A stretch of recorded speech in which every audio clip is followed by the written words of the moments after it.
Well, the time is just gone 12 minutes past 8, and we're going to go straight to Herman Mashaba, ActionSA Leader, ahead of the State of the Nation address today. Uh, Mr. Mashaba, good morning to you, and welcome to the show. Good morning, and good morning to the listeners. Thank you very much for the opportunity. Yes, are you going to Cape Town City Hall? Are you going to the game park? Because earlier on, I heard a remark that you had made about the elephant in the room. Well, unfortunately, my strong belief coming from the business sector and studying successful nation all over the world, the building of a prosperous nation is totally dependent on the rule of law. And in South Africa, unfortunately, the ANC government over the last 29 years have really compromised our rule of law, starting with the president who was responsible in 1996 after the adoption of our constitution, went all over the world addressing big parliaments and governments around this historic constitution. But today, he's the man number one, really personally, I would really call criminal, someone violating the constitution of the Republic of South Africa. If you look at the situation with Palapala, which is the elephant in the room, if the president is not going to address the Palapala and take us into consideration, tell us how he got so much US dollars under mattress.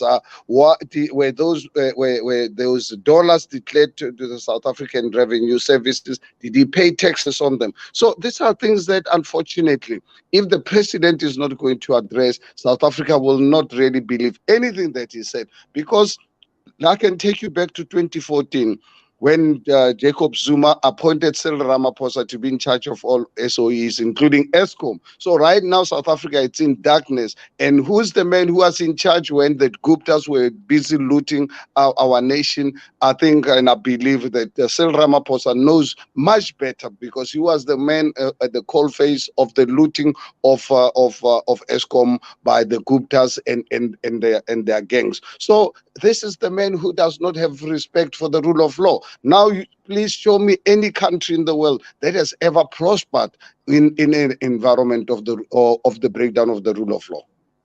Yes, just in terms of content and what we can expect in his speech when he addresses the nation this evening, how much more different can we expect him to say compared to what he had said last year? And also the whole question surrounding promises and, like I mentioned earlier on, a reset button, a talk shop, and the next year is going to go by. I mean, just how much confidence would there be in the president himself giving the State of the Nation address? I still have to really come across a South African today who still believes in what President Cyril Ramaphosa normally articulates, because he is the man who is not afraid to stand in front of the nation and lie with a straight face. I remember a few years ago, he promised people of Alexander that he was going to build them 1,000,000 houses, never built them a single house. He's never really been there. So how many times has he promised us that load shedding is going to be something of the past? So unfortunately, because of his dishonesty, it's impossible, not difficult. It's impossible for South Africans to believe him. And President Cyril Ramaphosa has always made it clear his priority is the unity of the ANC ahead of the people of South Africa. So right now we can expect him to come out with own political platitudes and the new dawn and the selling of the Angolas. Probably it might be better. Let him share with us how the sales of the Angolas are going and how much dollars he's making. Perhaps we might be interested to really listen so that we can know how to make money selling Angolas. Well, and also just looking at his track record and his performance to date, apart from the State of the Nation address, many have actually seen him to be somewhat of a lame duck president, someone who is unable to take concrete measures, to take concrete actions. Would you concur with that? Well, I think you remember a few years ago, Lamini, the Women's League president, said to us South Africans with a straight face that there's just too many skeletons in the ANC. Says if anyone speaks, all hell will break loose. And Cyril Ramaphosa is trapped in that situation. So there's just no way he's going to move. You look at it when he took over from Jacob Zuma, he surrounded himself with the very same people who've actually destroyed the country. You look at his cabinet, look at the people he just inaugurated as MPs the other day. Look at his cabinet and members of parliament. Every time someone commits a crime against South Africa, they get promotion. Look at the current speaker. Look at what happened with the July 2021 when the economy of our country was destroyed. Not a single person to date has been really prosecuted. How do you expect to operate in an environment like that? And where are our law enforcement agencies? What happened to the Zondo Commission? He promised us we will start seeing action with the Zondo Commission report. There's something that's in the public domain. We know the people who are behind the looting of our country. And because obviously it involves to a large extent senior members of the ANC, that's why our law enforcement agencies' hands are tied. Yes. Also, Mr. Mashaba, what the nation is expecting from the president is a solution based State of the Nation address and not just a talk shop and not just highlighting the problem and not making promises. And those promises have now been interpreted as lies that the president has been selling to the nation. Just looking at it from your perspective, looking at a solution based State of the Nation address, what would your expectations as Action SA be? Well, look, for me, the starting point for any president in a country where there's total lawlessness, South Africa losing 80,000 violently every day, 12 million South Africans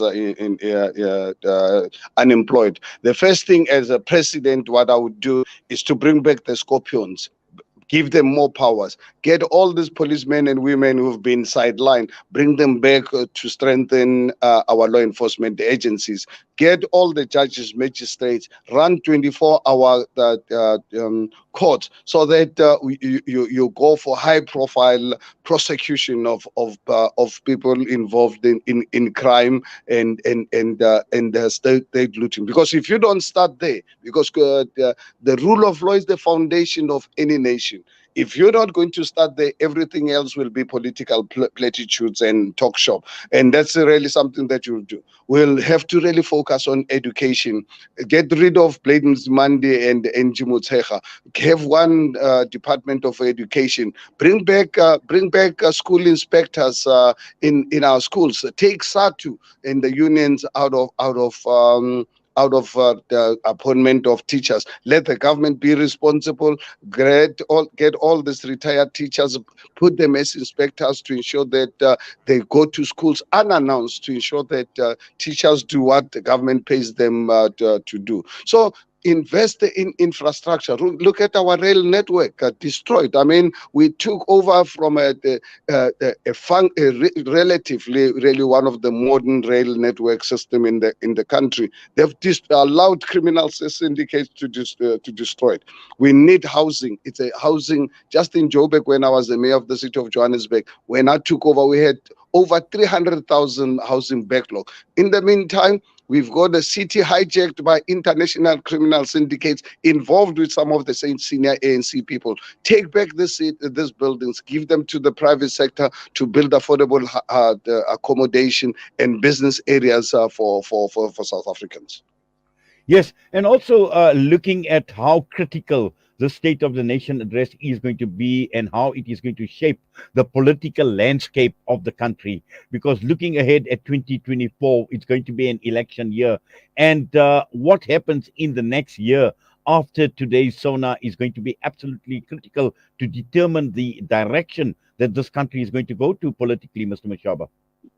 Well, one of my biggest fears as a South African is this sinking ship. I don't really believe there's any South African who does not realize that this ship is sinking, and we have to do everything possible, get the best engineers, shipping engineers, to assist us in the meantime to patch this ship, because it's in deep waters, and it's sinking.